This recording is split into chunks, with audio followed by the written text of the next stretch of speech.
Okay, welcome back to Bounce Around Charleston. Here with me today is State Representative Wendell Gilliard and Attorney Eduardo Curry.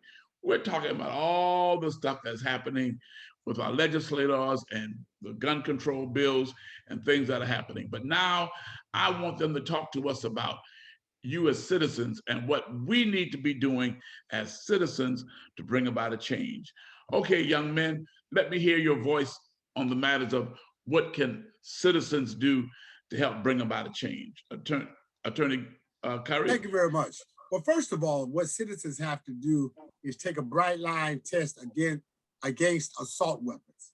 I understand that South Carolina is a great place for hunting and having the right to bear arms.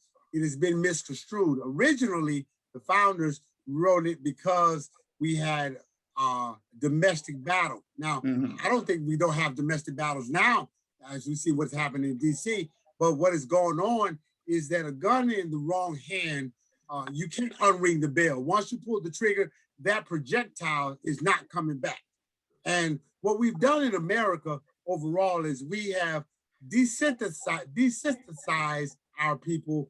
You know, got all these grand auto theft, got all these shooting games, all of this stuff. And children don't have an understanding about the value of human life. We need to have intercession by responsible individuals to talk about how to use guns, when to use guns, and more importantly, that the value of a human life is not worth the discharging of the projectile. Our children have become deadened by it, and we've allowed, they listen to violence in the music, they watch violence on the television, they're exposed to it all the way around. An open carry would make the state like a wild, wild west. It would act as a suppression to individuals. We have tension in race relations, and certainly I disagree with it. You can't stop it from concealed weapons, but at least you think in your mind that someone is armed. It happened to me the other day. I was at a grocery store. A guy said that I pulled out in front of him, and then he came and cursed me and walked up to the car. My first thought was, don't get out of the car. This guy may be armed. Now, in open carry, I would have known he was armed, and certainly it would act as a chilling effect for me to defend my right to speak, suppression of free speech, suppression of my right to defend myself. Okay. Thank you, sir. Representative Gilliard? You know, it's an old saying that Dr. King stated one time, gentlemen, that there comes a time when one must take a position that is neither safe nor politic nor popular, but he must take it because his conscience tell him it's right. Okay. Okay, and that's how I tend to live by, you know, every day, day in and day out. You know, I've seen Attorney Curry take position because he's an attorney. You know, it's not going to be popular, you know, but he knows it's right.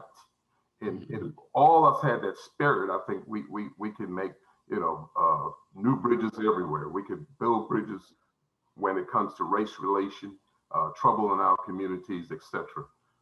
Because it is so true. What the citizens needs to do, and I always tell people, please don't ever sit down and write an elected official a letter. It's not going to happen. Okay, it's not going to happen. What you need to do it the old-fashioned way.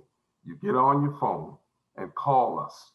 You want to talk directly to us, because when you're looking at that floor and the way we operate day in and day out, we look busy, and that's just what we're doing. We're lobbying for issues, trying to get votes to represent our citizens. But when you talk to us directly, when you organize, when you come up to Columbia, you know, protesting, okay, civilly, you know, it makes sense. We tend to listen, okay? Civil disobedience, I'm all for it, 1,000%, because it works. You know, it has an impact. And if you put people in office when you can hear the voices. I always tell my peers in Columbia, Pastor, look, I don't hear these preachers in here talking. Where are you? You're elected in here. You know, we got to elect people who are not afraid, and that's the key. Okay. If I may follow through just for a moment, we have to do it like they did the tobacco.